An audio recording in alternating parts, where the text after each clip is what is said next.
great privilege of our Monday nights on 360 is to have access to the 18 senior coaches across the course of the season. Conversations with them, conversations with each other. That's when it really hums, discussing the big picture issues of the AFL, and then they're here in the now for their own clubs and their own fortunes. There's nothing that highlights it more than a couple of games to get it underway, that these are the central figures in the industry. What they say carries more weight than any other. Privileged to have him with us right throughout the course of the season on AFL 360. The reigning premiership coach all the way through. Ross Lyon in his 15th season as a senior coach. Chris Scott in his 14th. So we're in great hands tonight. Ross, great to have you back on 360. Welcome. Pleasure to be here, Jared. Chris, welcome aboard. Thank you. We were watching Finn Callahan yesterday thinking, who else is on your whiteboard, Ross? Because you've seen into the future. Jeez, whoever offered him didn't offer him enough, did they? More. He's handy, isn't he? Huh? Well, we were watching thinking, should have gone. I got on the hot phone to 15 I said, you blokes aren't fair dinkum. I don't know, the player managers I think they got their own whiteboard and just leverage it off. There's a couple of names on I've never met or spoken to, but look, that's okay. They can blow up the salary caps. It was a hint of what he's capable of, which clearly the brains trust at your club saw what he was going to grow into. Yeah, I don't know. I've never spoken to him. You know, I can't really add anything further than that. So I didn't see any analytics done on him, but I think anyone on the inside of the competition just knows the level and his capability, his athleticism. I remember watching him as a young fella down at Sandringham Oval, and I saw this kid in the wing, and a mate who's had another club recruiting goes, "Oh, mate, he'll go top two. He's old man ran for Australia, 800 metre runner." But that's how good an athlete he is. He's pretty special, I think. Do you get involved? To what level and degree do you get involved in identifying talent like that? And you know, we've seen that Sam Mitchell's been very much hands-on. I don't know where it sits with you guys, but do you turn around and go, "Geez, he's good. Let's go and get him"? Yeah, I think it's one of the most interesting parts of coaching, and every team's different. I'm sure every club's different, but I just if I wasn't in the footy industry, I'd sit around with my mates talking about, I'd like this guy in our team. You know, even if you're a supporter team, that's an interesting conversation. How would we fit this guy in? We're privy to more information because you understand the mechanics of the salary cap a little bit better than those without the information. And we know ours, and we can sort of guesstimate the others. So in our situation, I'm very involved in the discussions around players that play in the AFL. And not so much with the young players. That's our recruiting team's domain. I mean, I could get more involved, but in the end, I'd just sort of say, well, I've seen them 10% compared to what you have, and wouldn't have much to add. So over time, I've sort of got more involved in the Saints list than the Sandringham Dragons list. Yeah. The under-18's virtually nothing to do with them. Just apply rigour to the process, and then they just package them up and present them. And I actually say I don't want to look, because if I say anything, it will have influence. But the AFL players, because we feel we know our team and what we need to get better, we can help direct where they should be looking. And most clubs that have a pro scout that would work, and the analytics. And then at the pointy end, you have your own view. But you draw your whole match committee, and we've got some very knowledgeable assistants. Corey Enright would come in, and sometimes they've got links and have worked with them. But as a senior coach, understanding your list priorities and what's in the AFL, and we watch them that closely that you can have a view. But the under-18s, it's very dangerous if you don't need. And I think the really interesting players are the money ball types. That's a clumsy analogy, but everyone knows the top liners love to have Bontempelli in our team. But it's interesting that you talk about the links that your coaches have at other clubs. It's the one where you've got a little bit of an insight into a guy that Stephen King was at the Gold Coast. He knows their list well. It's like we all know about Rowell and Anderson, but trust me, this kid would be a bargain. And they're the interesting ones because if you've got the money, you just pay up for the best players around. But honestly, the guy at the pub can come up with those. They're easy. The only interesting one I have for you is Harry Boyd. He's from Norwood, and our rehab physio was from Norwood. I said, a year ago, who's the best player at Norwood? He goes, Harry Boyd by a mile. And then we're looking for a ruck, and I said to her, Harry Boyd, and they bring up the analytics, and it's like, wow, he's a follow-up. Then flew him over for an interview, and he's just really strong character, studying physio, and a high-level competitor. And we looked at it, we thought, and then got him over, he hasn't put a foot wrong. So that's a unique story. But unusual. Opening round, we only got half of it. That's nobody's fault, but it does bring into sharp focus the way that we open the season. It was a public holiday in Melbourne today, so a Sunday night game, which is used in the King's birthday round. It's used on the Easter round, and then a Monday public holiday. Are we launching the season to its maximum effect, Ross? Well, I haven't got a strong view on it, but it didn't feel like it this weekend. I can tell you how I feel. I was looking for more and wanting more and didn't get more. We know there was extenuating circumstances, but ideally you'd like a bit more of a bang to go off. What do you think, Chris? Yeah, look, I played for 14 years in Brisbane, and I understand the challenges, north of the Murray. And I think in principle it's a good idea to give them a little bit of exposure at the early part of the season. I'm just not sure it needs to be at the expense of your core football supporter in the southern states. There's no reason why they couldn't have the exposure Thursday, Friday night up there and still play games, especially with a public holiday. I mean, you could play any two Melbourne clubs at 2 o'clock at the MCG today in this weather, and if there's not 70, 80,000 people there, I'd be amazed. My sense is they've missed the trick, but I've got to admit, I sound like I've got a strong view. I don't think about it that much, so I wouldn't be asking, if I were the AFL, I wouldn't be asking the coaches for guidance on this one. Bit stiff that we missed out on 2 games, by the way. Yes. Yeah. That's the bottom line. What do you think the rationale is from the AFL? Well, I think it's to promote footy up in the northern states, isn't it? To try and give them a bit of a kick and a bit of a hit. And, Under the spotlight. Yeah, and then to have some clear air. Had we had the 4 games, maybe that would have sated enough of the appetite for footy on the weekend, maybe not. Get everyone going. Still I know you give want to them the get everyone showpiece moments in Sydney and Queensland, because they do. They need elbows out to compete with the NRL. But this is... It's compelling, your argument about There's Monday. no sport here Sunday this night weekend. today. It's crazy. Yeah. And once you get through Saturday on a long weekend in Melbourne. And you've also got the issue, I know this is sort of falling down the priority list, but it does compromise the fixture. Yeah, it does. So you can sort of roll your eyes at that a little bit, but it does. There's got to be a really compelling reason to do that. Well, 1 bye versus 2 byes. Yeah. What period of time? Like in the Really interesting. most compromised fixture you can imagine, like no one would design a competition and say we've got 18 teams and we're going to play 23 games.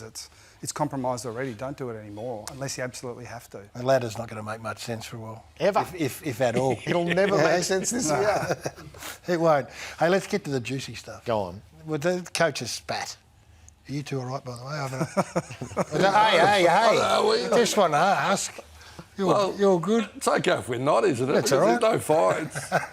I know you're good. Yeah. What'd you make of it? What with both of you? I mean, we'll get to you in a moment, Scotty. You've had your moment. I caught the theatre. I wasn't really cross it. I watched a fair bit of that game, but, in moving pieces. And then I saw the headlines. I was really quite curious. And then I saw I thought, that'd be interesting. But I think they've both handled it well. And potentially volatile. Clearly, in the end, they know each other pretty well. But, I think that it's been handled well by everyone, the AFL and the coaches. But I suppose it sets a precedent, and you just need to be careful, because my overarching view is we are modelling for the competitions below us. Yeah. So whatever we do tends to get mirrored. So, you just got to be careful if you're coaching from the interchange, because it can get volatile quickly. Yeah, I've got a slightly different view. I think it's been overplayed over the years, this idea that, what happens at amateur level or junior level where the quarter breaks, there's a heap of people on the ground. I understand that there's potential for sort of ugly scenes there. There's zero potential for that at the elite level. And if it did, then, your position in the game would be under threat. But I agree with Ross. I'm not sure exactly how you guys spoke about it earlier, but this one seems to have been handled much better than previous examples, where if you're dealing with 2 pretty impressive people, like if you're not happy with the behaviour, it's pretty easy to fix. Guys, we don't love this. Can you not do it again? Understood. Like this idea of fining people, it's just so juvenile. I don't understand. Have you ever been fined? Oh, suspended, I think. Oh, okay. I've been fined at the Bears with you in '94, but let's not go there. Yeah, no, that's So, Scotty, what happened here in the end, though? Do you see? There it is. You look at this, and I must admit I found this very funny. It was funny, and it was so relaxed. There was absolutely no aggression or suggestion. What was that look? That was one of surprise. And again, if you knew exactly what was being said, you'd be ultra comfortable with it. And this is kind of the issue I have, that people extrapolate, a situation into something that it could have been. And okay, if it becomes something at some point, you'll look back and say, oh, we should have clamped down on it a little bit harder, to Ross's point. Maybe he's right. But have we ever had a situation where coaches have come to blows, or coaches have come to blows with Percy players? Jones back in the day. We're a long way back in history. Yeah. Just because you've seen Tony something Gill at came Amo's to- level, escalate, I don't think you should overlay that to the elite level. But, if you know Craig McRae as well, and I guess we have the privilege of sort of knowing the people a little bit. Fly's not getting into a punch-on with Adam Kingsley. No. If he knows what's good for him. No. and my guess was it was an attempt at humour that fell a bit flat. Yeah, and I think we have been in volatile moments, but for us, whatever we are, you know your role, you know your position. I could go back to Mick Moldhouse, round 3, 2010, I think it was, and I was like, And then, but my most volatile was the Andy Brayshaw broken jaw, West Coast Eagles.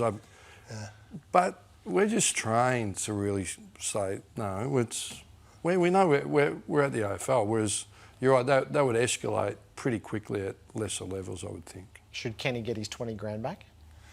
I'd love the theatre. You know what? Be yourself, show personality, and then cop a 20,000 fine. I don't get it. There he is. This is the Sorry, 20, this is the 20 grand worth of flying. 20 grand? That FLCA looks so should pay it. silly now. No, but it's a made-up rule as well. What was he actually fined for? Conduct unbecoming, was it? According to who? Yeah. You don't really want to be engaging with the opposition player. Probably not, but there's a huge difference between that's a little offside to something that's really serious and needs to be. I think it's worthy of a $20,000 fine. I mean, next time someone does something serious, what do you fine them? $500,000? Where's the scale here? Have we got an issue with players being pushed recklessly into packs? So you had a player who was on the wrong side of it? Well, there's certainly... I don't think there's much in ours, to be honest. But you do see the ones that are of a concern. And over a long period of time, I think we're all been aware of it and been uncomfortable with it, but no one's really raised it. And I suppose it's always on the back of injuries. So it's not ideal. And is it becoming more prevalent? I'm not too sure. So this was Kieran Briggs yesterday. So Cameron's contesting the ball here, so I reckon that separates it. So working a player under the ball as opposed to shoving them, there's a fundamental difference. So the Ruben Gimby one, which I'm sure we'll have a look at some stage, and we had Ray Chamberlain here last week. I mean, that was a dead set push under the footy and catapulted him into another player. You know, the skill of working a player under the ball and nudging him under. I mean, we showed a Sam Taylor mark earlier, which was 2 hands in the back, eased him under. This is a different scenario, I think. Right. That's a shove into the back of a player and ends up with a broken jaw. And the fact that the AFL haven't come out and at least given some sort of clarity on it, I think's disappointing. I think your distinction is really important. That there's an art to working a player under the ball. The blatant shove, I think it's actually pretty clear. And it's one of those things, a bit like the AFL influencing coaches saying, we prefer you didn't do that. Heard loud and clear, it'll change overnight. The same sort of message to the players. It will change their behaviour pretty quickly. Yeah. And again, I'm not saying rub out Ruben Jimby necessarily, but from now, if it's kind of don't. That's the point. They haven't said that. I mean, if they come out and make that on the back, that was the first one. Yeah. Right? Make it clear. Righto, Ruben, that's enough. Yeah. You're not getting suspended here, but I tell you what, next time you do it, you will. We've had 5 since, including Owens. Mitch, we've had 5 or 6 since. And I'm in furious agreement with you. I actually think, because the idea of punishing people with fines or suspensions, really, it's a deterrent, isn't it? That would be the major, and a sense of justice, I guess. Yeah. But if you're looking to change behaviour, just come out and say, okay, we're onto this, and we don't like it, and the behaviour will change. And then if it doesn't change, then you've got to come down heavily. But it's kind of in that order. I've really tuned into the narrative. Is there anything coming out of AFL House and umpiring, or they've made no comment? No, they've been absolutely careful not to make any comment, which has been a curiosity in its own right. So can you explain that? Not do you have a really. theory? I think the Ginbey one was a moment because it was in the match sims where they could have planted their flag without suspending him and gone, right, we are now aware of this. In future, because we're about to hit the community series, the authorised matches, we will pick these up and send them to the tribunal under this. But they didn't even grade it because they don't want it used as a precedent. Once you explain it, it's arguable in a tribunal, so they deliberately didn't put an official explanation. Well, and we should be clear, it is challenging because if you got suspended for pushing the guy in the back, I think your argument will be, well, hang on, since when has that been a reportable incident? And it's only reportable because the players can be, Taylor was as culpable as Cameron, in my opinion, if you wanted to sort of draw that distinction. So it is complicated, but I think being really clear, we're worried that this is a pattern, you should stop it, and as I said, it'll stop. Have we got time? Go on. Is tagging back? I'm kidding a candy store with you two. Tag or not? On the back of the first game of the week. So the Dacos tag with Bedford is severe and effective. Will Day runs crazy for a half, and then the Jordan goes to him and chops him out. Sicily's the dominant back in the first half, and then they go to him, Haywood, in the third quarter. He doesn't touch it. Why don't we see this? These are the Will Day numbers. 19 in the first half. He was as dominant as any player. Kicked goals, did everything. James Jordan sitting there. I'm sitting. Why haven't they run him with Will Day at this stage? What's the philosophy? People, this is an old-fashioned view, but all your supporters and your supporters are sitting at home going, why don't you do this? Why don't they do it? And I think most of the time the answer is the coaches don't want to explain it because there is a cost to this. Very few teams play absolutely one-on-one these days where you say, OK, we're just going to take out this guy. If you did, it's much, much easier. And some teams play more one-on-one than others. Yep. But every team prioritises their structures and their setups first. But what I will say, no team plays Collingwood and just says, we just didn't even talk about Nick Dacos. No. It all happens on a spectrum. Yeah. So I think what you're arguing is you're right at one end of the spectrum. Let's take him out no matter what, at the expense of everything else. Yeah, I would say that. And that's a very strong argument. So, but two things need to be true for you to be able to do that. One, it needs to sort of trump the rest of your structure. So that's your point. It would trump it. You've also got to have a guy that can do it because plenty of teams try. No, that's true. And we've sort of, I guess, Dangerfield in his prime, I would say that he was untaggable.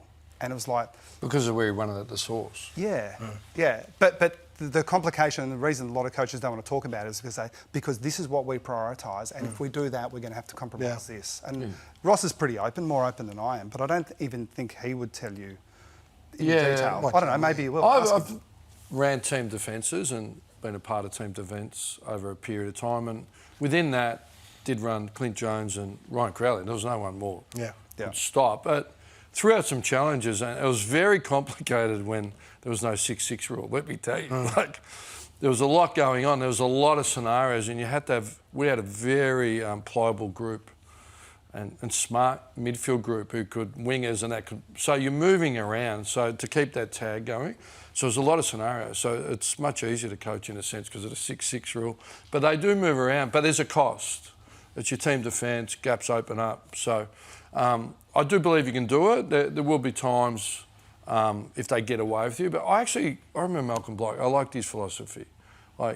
He gets it once, or he's good luck, gets it twice, you're bad luck, gets it three, but you tighten up. But you can, if they really get away, but back your system in, back your people, and then have something to go to. Yeah. And just very quickly, I think you'd be surprised how often teams aim to chop them out, and it just doesn't work. Yeah, I'm sure. All right, Chris Grotton, Ross Lyon are with us on Coaches Night.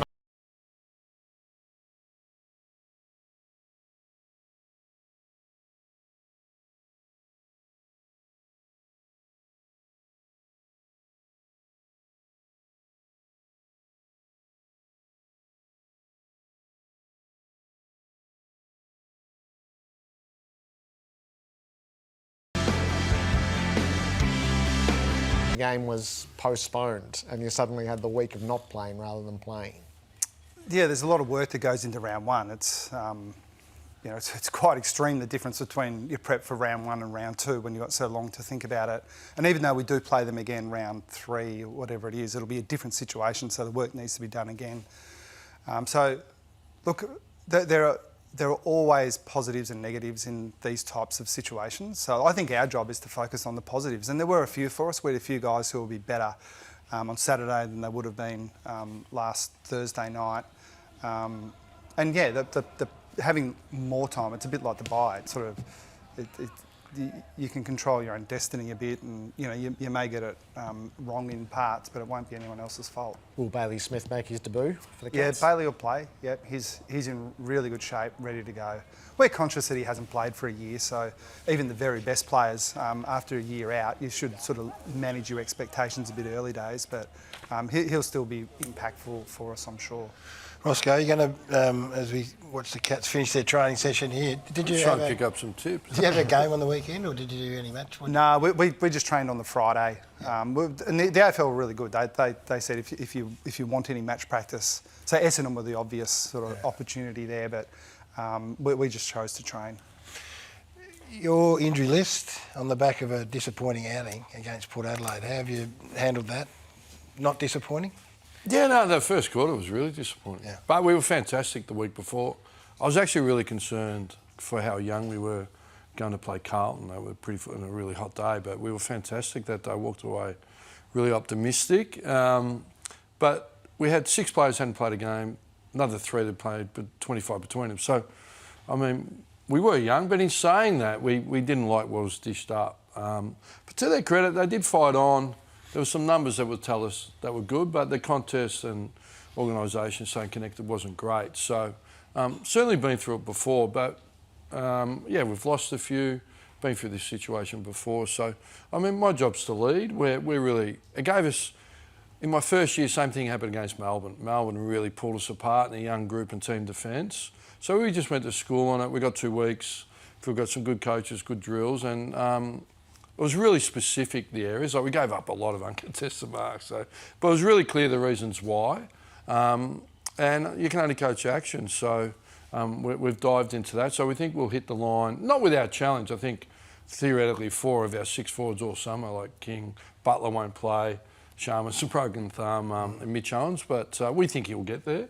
And but there's some excitement as well, a few debutants. So Adelaide really fit and available, big challenge, but we can't. And I personally can't wait to dive into it. How young will the team be?